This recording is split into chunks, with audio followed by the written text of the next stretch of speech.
Sunday அன்னைக்கு எடுத்த vlog பார்த்துடுவோமா.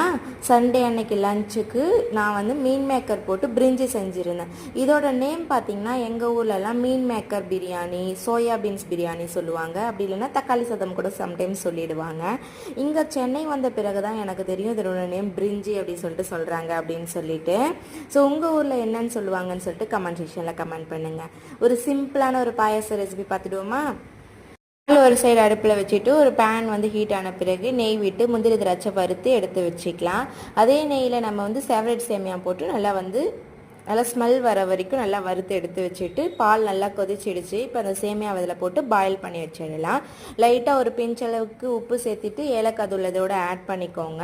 So உப்பு சேர்த்தும் போது நமக்கு ஸ்வீட் வந்து நல்லா என்ஹான்ஸ் பண்ணி கொடுக்கும். தென் வந்து சுகர் ஆட் பண்ணிவிட்டு நல்லா கலந்து கொடுத்துட்டு ஃபைனலாக நம்ம முந்திரி திராட்சைலாம் தூவி சர்வ் பண்ணோம்னா வேறு லெவலில் இருக்கும்.